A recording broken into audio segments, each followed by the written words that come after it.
Hello बच्चों, आज हम लोग बात करने जा रहे हैं इलेक्ट्रोस्टैट का एक नया चैप्टर गॉस थ्योरम। इसके पहले हम लोग ने पढ़ा कूलम्स लॉ के थ्रू इलेक्ट्रिक फील्ड फाइंड करी थी। तो देखिए जरा, कूलम्स लॉ में इलेक्ट्रिक फील्ड का एक्सप्रेशन क्या आया था हमारा, E is equal to 1/4πε0Q/r²। और गॉस लॉ का एक्सप्रेशन क्या है, E is equal to 1/4πr²Q/ε0।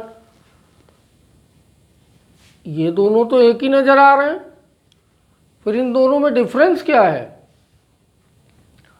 इन दोनों में अगर हम नज़र मारें तो हमारा जो मैथमेटिकल एक्सप्रेशन है, इसमें ε0 इधर शिफ्ट हो गया, r² इधर शिफ्ट हो गया। अगर एक दूसरे को हम देखें इक्वेशन 1 और 2 को, तो ये तो इसका इलेक्ट्रिकल एनालॉग दिख रहा है और ये इसका इलेक्ट्रिकल एनालॉग दिख रहा है। तो कूलम्स लॉ और गॉस लॉ में बेसिक डिफरेंस है क्या? एक्चुअली डिफरेंस है दोनों में।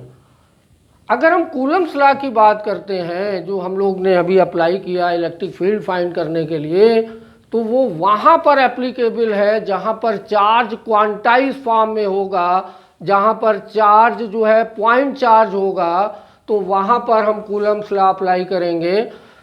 और जहाँ पर चार्ज यूनिफॉर्मली डिस्ट्रीब्यूटेड होगा, तो वहाँ पर कूलम्स लॉ अप्लाई नहीं होगा, वहाँ पर क्वांटम नेचर ऑफ चार्ज जो है प्रॉपर्टी अप्लाई नहीं होगी। फॉर एग्जाम्पल, जैसे हमने बोला कि एक वायर है और इस वायर में एक लॉन्ग वायर है और इस वायर में चार्ज डिस्ट्रीब्यूटेड है, या सपोज हमने बोला एक ये स्फीयर है, इस स्फीयर में चार्ज यूनिफॉर्मली डिस्ट्रीब्यूटेड है, तो ऐसी सिचुएशन में हम यहाँ पर कूलम्स लॉ नहीं अप्लाई करेंगे। चार्ज यहाँ पर डिस्ट्रीब्यूट हो रहा है, चार्ज क्वांटाइज फॉर्म में नहीं है, तो यहाँ पर हम अप्लाई करेंगे गॉस लॉ। यानी इन दोनों में बेसिक डिफरेंस क्या है, तो Coulomb's law is applicable only for point charge. किसके लिए लगाएंगे? पॉइंट चार्ज के थ्रू जब हम इलेक्ट्रिक फील्ड निकालेंगे तो हम कूलम्स लॉ को अप्लाई करेंगे। और जब हम चार्ज बॉडी की बात करेंगे, किसके थ्रू? चार्ज बॉडी के थ्रू जब हम इलेक्ट्रिक फील्ड निकालेंगे, चार्ज बॉडीज के थ्रू इलेक्ट्रिक फील्ड निकालनी होगी, तब हम अप्लाई करेंगे गॉस लॉ को। तो ये एक बेसिक डिफरेंस है दोनों में। तो हमको इस लॉ को समझना है कि क्या है ये। उसके पहले हम लोग कुछ फिजिकल क्वांटिटी पे बात कर लेते हैं। वो फिजिकल क्वांटिटी समझना बहुत ज़रूरी है, उसके बाद हम लोग इस लॉ पे आते हैं। तो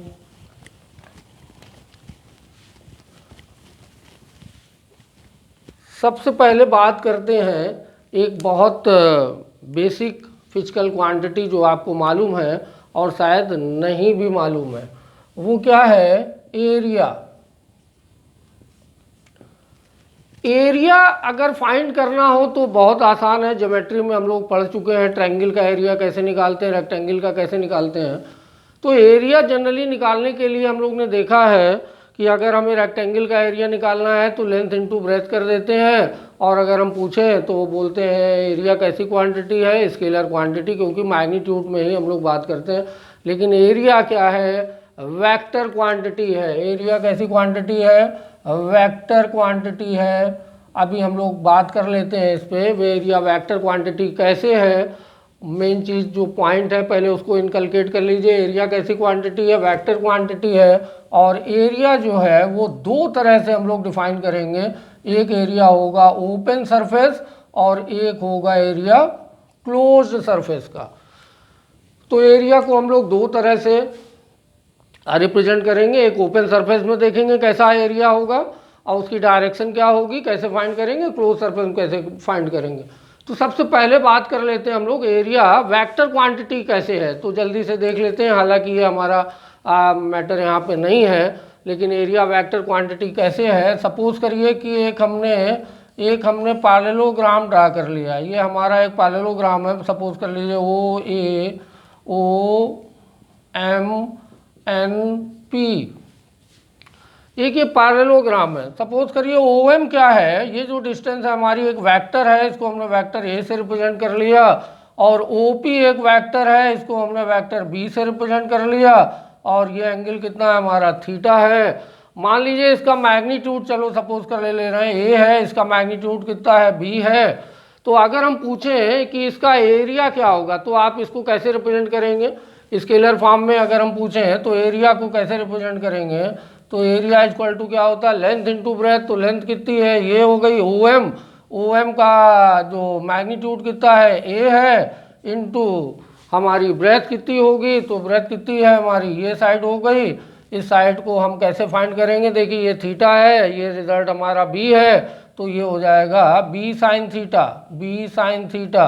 तो हम इसकी जगह यहाँ पे यूज़ कर लिया लेंथ इंटू ब्रेथ कितनी हो गई बी साइन थीटा। तो अगर हम इसको देखें A into B sine theta expression किसका है, अगर ए और बी हमारे वेक्टर क्वांटिटी हैं तो इसको वेक्टर फॉर्म में हम ऐसे लिखेंगे, फिर ए क्रॉस वेक्टर बी। तो एरिया यहाँ पर आप देख रहे हैं, एरिया को हम लोग कैसे रिप्रेजेंट कर रहे हैं कि अगर इस पैरेललोग्राम का एरिया निकालना था तो इस एरिया को कैसे रिप्रेजेंट कर रहे हैं, vector A cross vector B. तो जब क्रॉस लग जाता है तो दो वेक्टर का जो क्रॉस होता है तो रिजल्टेंट जो हमको मिलता है वो भी वेक्टर क्वांटिटी होती है, और उसकी जो डायरेक्शन होती है वो कैसी होती है, इन दोनों वेक्टर के परपेंडिकुलर। तो अगर हम यहाँ पर देखें, ये अगर हमारा सरफेस एक्स वाई प्लेन में है तो इसकी जो डायरेक्शन होगी एरिया की वो कैसी होगी, जेड एक्सिस के अलांग होगी, और ये जो है इसकी एक्चुअल डायरेक्शन होगी। तो हम इस पर कुछ बात कर लेते हैं एरिया में, और जो कुछ एग्जाम्पल ले लेते हैं हम ओपन और क्लोज में, कि ओपन एरिया है अगर तो उसकी डायरेक्शन क्या होगी, क्लोज एरिया है तो उसकी डायरेक्शन क्या होगी। सपोज करिए कि हमने एक ये प्लेन ले लिया एक्स और वाई है हमारा, और उस पर हमने एक ये रेक्टेंगल लिया हुआ है, और इस हमने पूछा कि इसका जो लेंथ है वो मान लीजिए 10 है सेंटीमीटर या मीटर कुछ ले लेते हैं, और ब्रेथ कितनी है 5 है। तो इसका एरिया क्या होगा, तो एरिया इज इक्वल टू क्या हो जाएगा 10 इंटू 5। तो ये तो मैग्नीट्यूड हो गया। अब चूंकि एरिया कैसी क्वांटिटी है, वेक्टर क्वांटिटी है, तो वेक्टर है तो इसकी डायरेक्शन क्या होगी, अलोंग जेड एक्सिस होगी, क्योंकि ये प्लेन कैसे रखा है, ये सरफेस कैसे है एक्स वाई प्लेन में है, तो परपेंडिकुलर जो डायरेक्शन होगी एरिया की परपेंडिकुलर टू सरफेस, यानी इसको हम लिख देंगे ऐसे के कैप। तो एरिया यहाँ पर क्या हो गया, रिप्रेजेंट करने का तरीका 50 इंटू के कैप हो गया, ये इसकी डायरेक्शन है। या इसको हम ऐसे भी रिप्रेजेंट कर सकते हैं, चूंकि हमारा ओपन सरफेस है, यहाँ पर ध्यान देने वाली बात है, जैसे ये पाम है हमारी ओपन सरफेस है, तो हमने इसकी डायरेक्शन क्या ले ली है, परपेंडिकुलर टू सरफेस। कैसी होगी, परपेंडिकुलर टू सरफेस ये हो गई, या परपेंडिकुलर टू सरफेस हम ये वाली साइड भी ले सकते हैं, इसकी अपोजिट साइड। यानी एरिया वेक्टर को हम ऐसे भी रिप्रेजेंट कर सकते हैं 50 इंटू माइनस के कैप, या -50 इंटू के कैप। तो एरिया को हम इस तरह से रिप्रेजेंट कर सकते हैं। ये हमारा कैसा हो गया, ओपन एरिया है। सपोज एक दूसरा एग्जांपल ले लेते हैं, एक ये हमारा रिंग है, और हमने पूछा कि ये रिंग भी हमारी कैसे रखी हुई है। अगर हम रिंग को देखें तो ये हॉरिजॉन्टल ऐसे सरफेस पे रखी हुई है, और ये हमारी एक्स एक्सिस हो गई, और वाई एक्सिस कहाँ जा रही है, ऊपर जा रही है, ये हमारी जेड एक्सिस है, ये एक्स एक्सिस है, ये जेड एक्सिस हो गई परपेंडिकुलर। तो इस रिंग का एरिया मान लीजिए जो है कितना है, सपोज करिए एरिया इसका हमने दिया हुआ है 50 मीटर स्क्वायर है।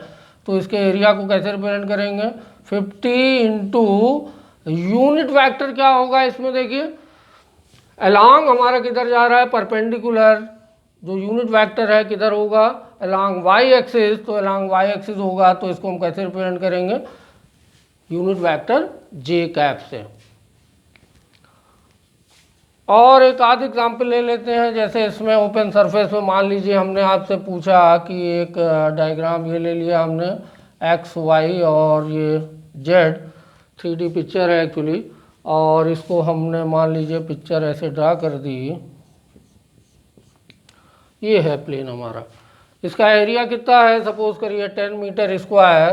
तो इसका एरिया वेक्टर में कैसे रिप्रेजेंट करेंगे, तो एरिया इज इक्वल टू क्या होगा, यहाँ पे देखिए किस प्लेन में हमारा एक्स जेड प्लेन में है, तो इसकी जो डायरेक्शन होगी वो वाई एक्सिस के अलांग होगी।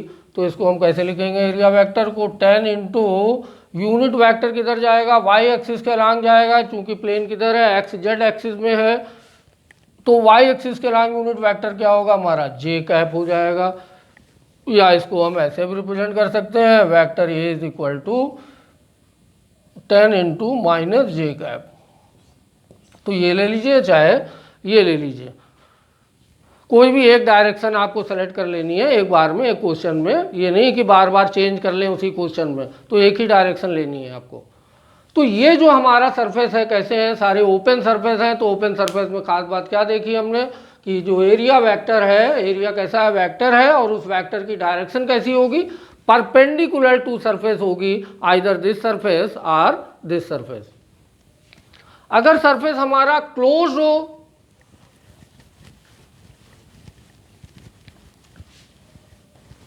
नेक्स्ट पार्ट में अगर सरफेस हमारा क्लोज्ड है, उस कंडीशन में क्या होगा, मान लीजिए कि हमने कहा कि सरफेस हमारा कैसा है, एक रूम के फॉर्म में है। तो ये रूम हमारा रेक्टेंगल या स्क्वायर, क्यूब या क्यूबाइड के फॉर्म में हो सकता है। तो इसमें कितने सरफेसेस होंगे हमारे, 1 2 3 4 5 6 6 सरफेसेस हैं। तो अगर हम इस सरफेस की बात करें तो इसका एरिया वेक्टर किधर जाएगा, हमेशा आउटवर्ड यूज करना, आउटवर्ड लेना है आपको हमेशा, किधर, बाहर की तरफ लेंगे आप। इस सरफेस का एरिया वेक्टर ये होगा, इस सरफेस का एरिया वेक्टर ये होगा, इस सरफेस का एरिया वेक्टर ये आ जाएगा। इनवर्ड डायरेक्शन नहीं लेनी है, अगर सरफेस हमारा क्लोज्ड है हमेशा किधर लेनी है हमको, आउटवर्ड डायरेक्शन लेनी है, ये याद रखने वाली बात है इसमें। और अगर सरफेस हमारा मान लीजिए कोई स्फीयर के फॉर्म में है तो वहाँ पर इलेक्ट्रिक फील्ड, अगर हम एरिया वेक्टर की बात कर रहे हैं तो इसमें डायरेक्शन किधर होगी, परपेंडिकुलर टू सरफेस। ये हमारी कैसे जाएगी, एरिया वेक्टर की डायरेक्शन ये हो जाएगी। लाइन हमेशा कहाँ पे आएगी, ये सेंटर से पास होनी चाहिए, तो परपेंडिकुलर आ रही है। तो इस केस में ये एरिया के बारे में मेन जो पॉइंट है वो पॉइंट क्या है, एरिया कैसी क्वांटिटी है, वेक्टर है, वेक्टर में डायरेक्शन कैसी होगी, हमेशा परपेंडिकुलर टू सरफेस लेनी है। एरिया दो तरह का है, ओपन और क्लोज्ड। ओपन में हम किसी भी साइड में ले सकते हैं सरफेस के परपेंडिकुलर, आइदर दिस साइड और दिस साइड। अगर सरफेस क्लोज होगा तो सरफेस क्लोज में हमेशा किधर लेनी है, आउटवर्ड लेनी है हमको, बाहर की तरफ लेनी है। एरिया की डायरेक्शन हमेशा किधर होगी, बाहर की तरफ होगी। नेक्स्ट फिजिकल क्वांटिटी है हमारी जो बहुत इंपॉर्टेंट है गॉस लॉ के पहले, वो है हमारी इलेक्ट्रिक फ्लक्स।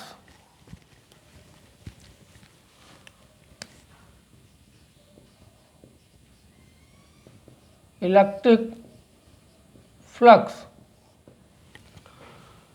अभी हम लोग इलेक्ट्रोस्टैट पढ़ रहे हैं। इलेक्ट्रोस्टैट में ये फिजिकल क्वांटिटी यूज हो रही है इलेक्ट्रिक फ्लक्स। इलेक्ट्रिक फ्लक्स को हम लोग फाई से रिप्रेजेंट करते हैं, और चूंकि इलेक्ट्रिक फील्ड में है हम लोग तो यहाँ पर एक सिंबल यूज़ कर लेंगे ई। और चूंकि हमने ये यहाँ पर ई सिंबल इसलिए यूज़ किया है क्योंकि ये वर्ड यहाँ पर जो फ्लक्स है वो अभी जब मैग्नेट पोर्शन आएगा तो वहाँ मैग्नेटिक फ्लक्स होगा, और बिल्कुल जिस तरह से आप यहाँ पर समझ रहे हैं बिल्कुल सिमिलर चीज़ आपको वहाँ पर मिलेगी। बट डिफरेंस क्या हो जाएगा, वहाँ इलेक्ट्रिक फील्ड की बजाय मैग्नेटिक फील्ड होगी, तो उसको हम ऐसे लिख देंगे, मैग्नेटिक फील्ड को बी से रिप्रेजेंट करते हैं। तो इसलिए दोनों को जब हम डिफ्रेंशिएट करेंगे तो आपको समझ में आए, इलेक्ट्रिक फील्ड का सिंबल है नोटेशन फ्लक्स का, और ये मैग्नेटिक फ्लक्स का नोटेशन है।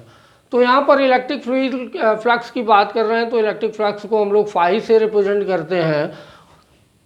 क्या है इलेक्ट्रिक फ्लक्स, तो अगर हम इसमें डिफिनीशन में आए, जो इलेक्ट्रिक फ्लक्स की डिफिनीशन है, तो डिफिनीशन क्या कह रही है, इलेक्ट्रिक फ्लक्स मीन्स क्या है कि इलेक्ट्रिक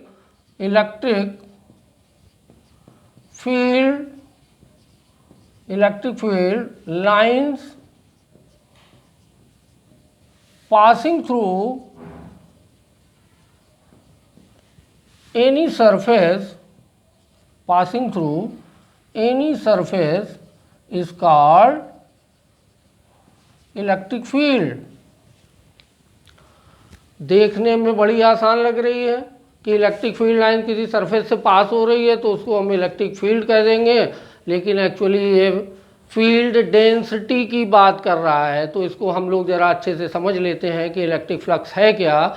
तो अगर हम बात करें दूसरे सेंस में तो एक्चुअली इलेक्ट्रिक फ्लक्स जो है वो एक तरह की एनर्जी है। क्या है, एक तरह की एनर्जी है जो एक सरफेस के थ्रू पास हो रही है। सपोज करिए कि हमने एक ये सरफेस लिया हुआ है और इसके सामने यहाँ पर एक क्यू चार्ज रखा हुआ है। तो इस चार्ज के थ्रू इलेक्ट्रिक फील्ड लाइंस हमारी पास हो रही हैं ऐसे।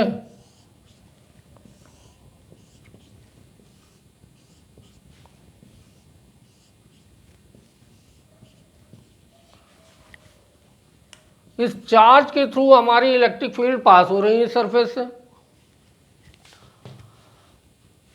तो ये इलेक्ट्रिक फील्ड लाइन जो है पास हो रही हैं वो तो हमारी इलेक्ट्रिक फील्ड नंबर में कुछ भी हो सकती है, अप टू इनफाइनाइट तक जा सकती हैं। तो जैसे हम बात करें, मान लीजिए क्यू चार्ज है, इस क्यू चार्ज से इलेक्ट्रिक फील्ड इस सरफेस के थ्रू अंदर कितना इंटर कर रही हैं, कितनी इंटर कर रही हैं, 1 2 3 जा रही हैं। सपोज करिए कि हम यहाँ पर +2 क्यू चार्ज रख दें, तो लाइन्स हमारी क्या होंगी, ज़्यादा कंजेस्टेड होंगी, क्योंकि मालूम है आपको इलेक्ट्रिक फील्ड को हम लोग किससे रिप्रेजेंट करते हैं, इलेक्ट्रिक फील्ड लाइंस के थ्रू रिप्रेजेंट करते हैं। वो इलेक्ट्रिक फील्ड की पिक्चर है। तो चार्ज का मैग्नीट्यूड जितना ज़्यादा होगा, इलेक्ट्रिक फील्ड उतनी स्ट्रांग होगी और इलेक्ट्रिक फील्ड लाइंस उतनी क्लोज होंगी। तो नंबर में जैसे यहाँ पर 3 पास हो रही हैं, क्यू चार्ज है। अगर हम यहाँ पर ज़रा देखिए चार्ज का मैग्नीट्यूड 2 क्यू कर दें, तो यहाँ पर इलेक्ट्रिक फील्ड क्या हो जाएंगी, नंबर ऑफ फील्ड लाइन जो है 3 की बजाय 6 हो जाएंगी, इलेक्ट्रिक फील्ड हमारी डबल हो जाएगी। तो यानी जो हम क्या बोलेंगे कि हमारा जो फ्लक्स है, जो इससे पास हो रहा है, जो फ्लक्स है वो इंक्रीज कर गया। तो एक बात हमें क्लियर हो गई, जो हमारा फ्लक्स है फाई, जिससे रिप्रेजेंट करते हैं इलेक्ट्रिक फ्लक्स को, वो किस पे डिपेंड कर रहा है, ई पर डिपेंड कर रहा है, इलेक्ट्रिक फील्ड पे डिपेंड कर रहा है, इलेक्ट्रिक फील्ड लाइंस पे डिपेंड कर रहा है कि इलेक्ट्रिक फील्ड लाइन जितनी स्ट्रांग होगी यानी फ्लक्स उतना ही हमारा ज़्यादा होगा, यानी एनर्जी उतनी ज़्यादा पास हो रही होगी।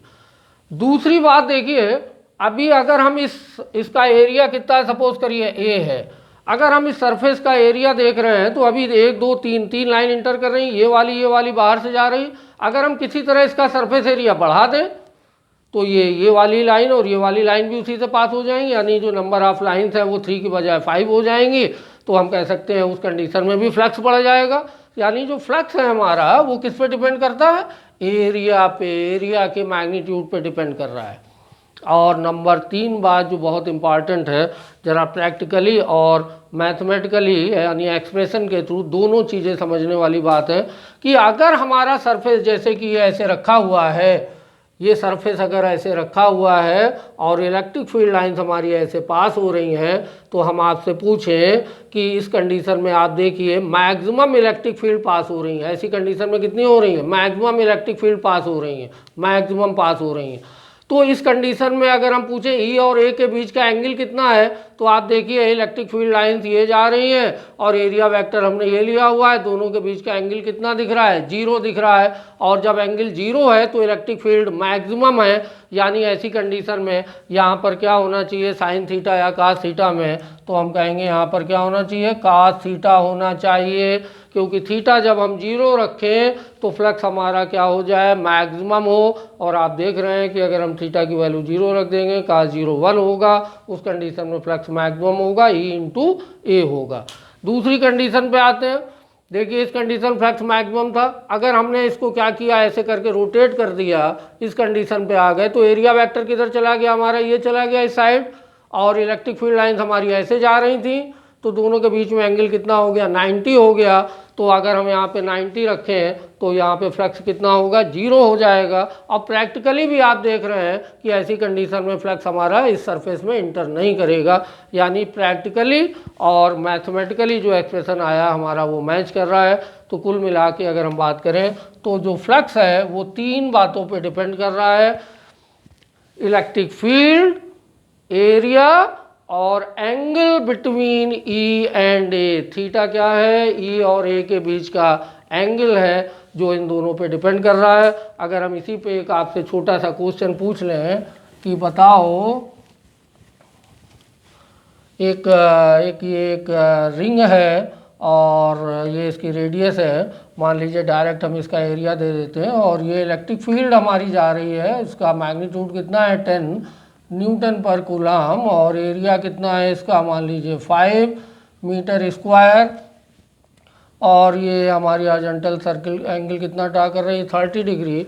तो इस कंडीशन में कितना फ्लक्स इस रिंग से पास हो रहा है, तो फार्मूला फ्लक्स फाइंड करने का क्या है, ई ए कास थीटा।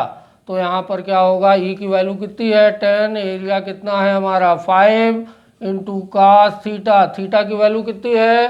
थीटा की वैल्यू कितनी है? थीटा की वैल्यू 30 नहीं होगी। थीटा किसके बीच का एंगल है? थीटा एंगल है वेक्टर ई और वेक्टर ए के बीच में। ई देखिए वेक्टर ये जा रहा है। रिंग की बात करें तो रिंग का एरिया वेक्टर किधर जाएगा? एरिया वेक्टर ये जा रहा है, परपेंडिकुलर टू सरफेस लेना है। तो ई और ए के बीच का एंगल हमारा ये होगा और ये एंगल कितना है? 60 डिग्री। तो cos 60 हो गया। cos 60 की वैल्यू कितनी होती है? 1/2। तो 2 से इसको हमने कैंसिल किया, आंसर हो गया 25। यूनिट क्या होगी? Newton per coulomb. एरिया की यूनिट मीटर स्क्वायर। तो यूनिट हो गई हमारी क्या? Newton metre square per coulomb, या इसको हम ऐसे भी लिख सकते हैं 25 newton coulomb inverse metre square. तो ये एक्चुअली हमारा फ्लक्स था। अभी एक तीसरी बात और बहुत ज़रूरी है जानना, उसके बाद हम लोग बात करते हैं गॉस लॉ पे।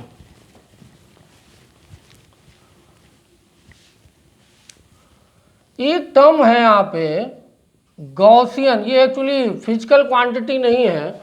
Gaussian surface.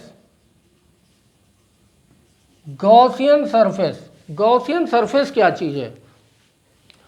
ये गॉस साहब का ही एजम्पशन है। एक हाइपोथेटिकल सरफेस है, ये एक्चुअली होता नहीं है, ये हम लोग एज्यूम कर लेते हैं।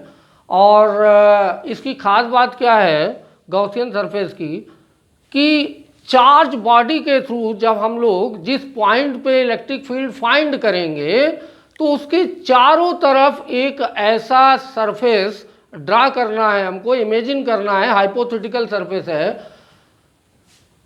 जो सिमेट्रिकल हो चार्ज बॉडी के, जो सिमेट्रिकल हो चार्ज बॉडी के। जैसे हमने अपने शरीर को ढकने के लिए ये शर्ट पहन रखी है तो ये सिमेट्रिकली है हमारी बॉडी के अलोंग। तो ऐसे ही हम यहाँ पर गॉसियन सरफेस ड्रा करेंगे। जिस पॉइंट पर हमें इलेक्ट्रिक फील्ड फाइंड करनी होगी उसके चारों तरफ एक इमेजिनरी सरफेस ड्रा कर लेंगे। और इस सरफेस की दूसरी जो खास बात होगी, उसमें इलेक्ट्रिक फील्ड लाइन्स हमेशा कैसे जाएंगी? उस सरफेस के परपेंडिकुलर। तो ये गॉसियन सरफेस में दो बातें थी छोटी सी बतानी। अब हम लोग सीधे आ जाते हैं गॉस लॉ पे।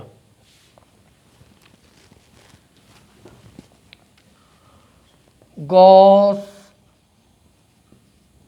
लॉ, या इसी को गॉस थ्योरम भी बोलते हैं।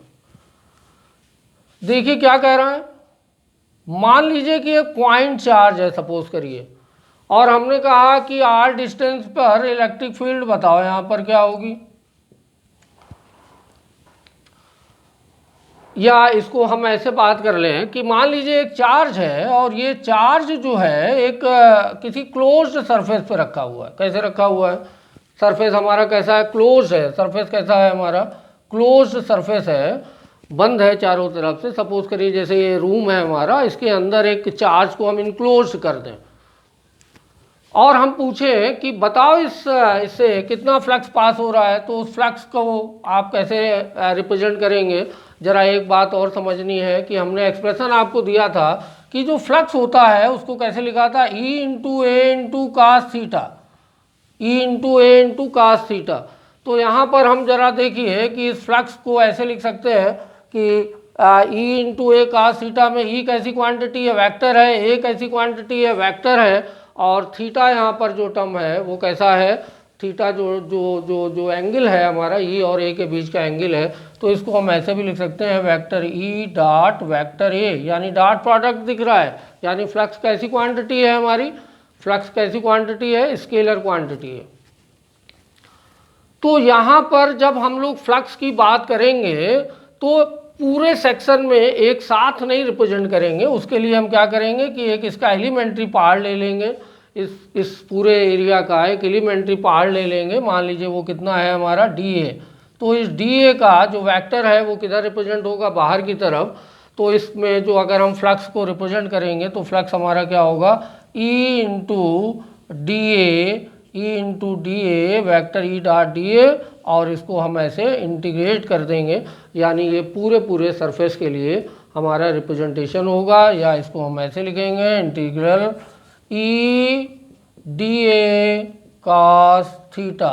तो एक्चुअली फ्लक्स का जो रिप्रेजेंटेशन होगा गॉस थ्योरम में हम उसको ऐसे रिप्रेजेंट करेंगे यहाँ पे, ठीक है, अच्छी बात है। तो क्वेश्चन हमारा ये है गॉस लॉ में कि एक चार्ज है, ये चार्ज हमारा इस सरफेस से इनक्लोज्ड है, तो कितना फ्लक्स पास होगा यहाँ पे। तो भाई ये एक्सप्रेशन लिखा हुआ है, इसको हम दोबारा लिख देते हैं कि कितना फ्लक्स पास होगा, phi equal to E dot D A, इतना फ्लक्स पास होगा इससे। अगर हमें ई मालूम है, एरिया मालूम हो, तो हम फ्लक्स फाइंड कर लेंगे। लेकिन गॉस साहब ने क्या बोला कि ये जो फ्लक्स यहाँ से निकल रहा है, देखिए इलेक्ट्रिक फील्ड लाइन यहाँ पर चारों तरफ ऐसे निकलेंगी, तो यहाँ पर जितना भी फ्लक्स निकल रहा है यहाँ पर इस सरफेस से, क्लोज सरफेस से, वो कितना फ्लक्स होगा, वो होगा क्यू, जितना चार्ज इनक्लोज है इसके अंदर, टोटल चार्ज ले लेना है अपान डिवाइडेड बाई क्यू नॉट।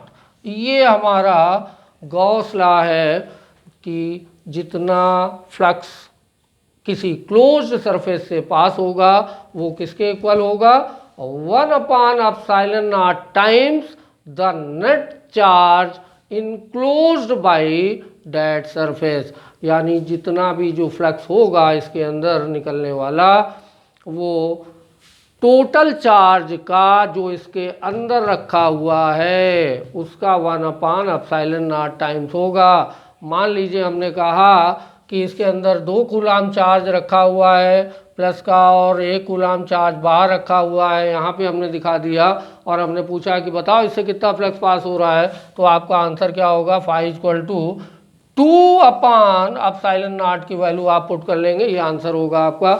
इस चार्ज से कोई लेना देना नहीं है क्योंकि ये सरफेस के कैसे है, बाहर रखा हुआ है।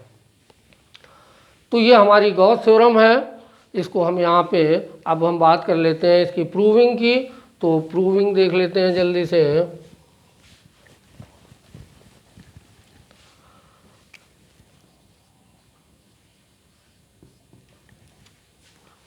तो फाई इज इक्वल टू क्या था हमारा, जल्दी से देखें, फ्लक्स को कैसे रिप्रेजेंट करते हैं, ई डॉट डी ए। फ्लक्स को कैसे रिप्रेजेंट करते हैं हमेशा, ई डॉट डी ए। तो इसको अगर हम इस सरफेस का देखें तो यहाँ पर देखिए ई और ए के बीच का एंगल कितना है, ई और वेक्टर डी ए के बीच का एंगल कितना है, 0। तो ई इंटू डी ए कैसे लिखेंगे, कास 0, और कास 0 की वैल्यू 1 है। ई को हमने क्या किया, बाहर ले आया, ई हमारी कांस्टेंट है, इंटीग्रल ये हो गया डी ए। ई मान लीजिए डिस्टेंस कितनी है यहाँ से, सेंटर की आर है, तो इसको हम कैसे लिखेंगे, 1/4πε0 Q upon R square into surface area, इस पूरे का सरफेस एरिया, इस पूरे का सरफेस एरिया, रेडियस आर है तो क्या होगी 4πr स्क्वायर। तो हम यहाँ 4π से 4π कैंसिल कर देंगे, आर स्क्वायर से R square term cancel out हो गया, तो फाई इक्वल टू एक्सप्रेशन क्या आ गया हमारा, Q/ε0। तो ये हमारी गॉस थ्योरम हमारी प्रूव हो गई। तो ये गॉस थ्योरम का ये स्टेटमेंट है और ये गॉस थ्योरम की प्रूविंग हो गई। जल्दी से इसी पे एक एप्लीकेशन देख लेते हैं। जो हमने शुरुआत में एक्सप्रेशन लिखा था उसका क्या मतलब था।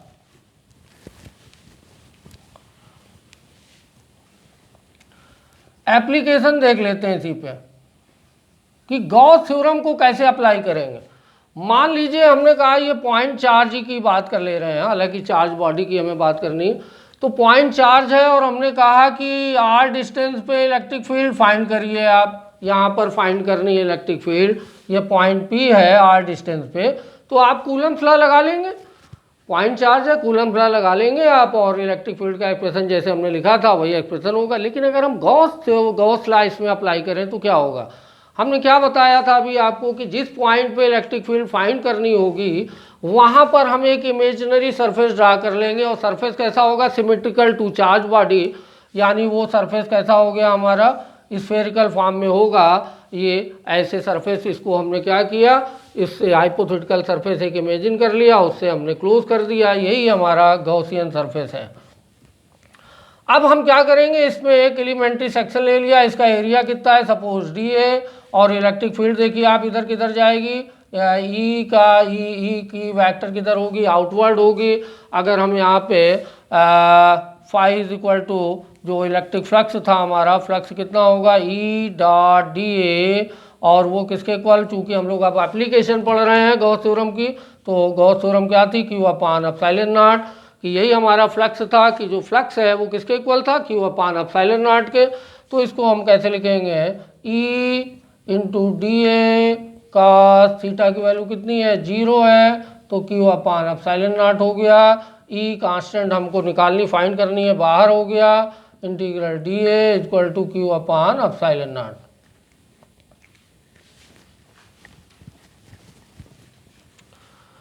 ई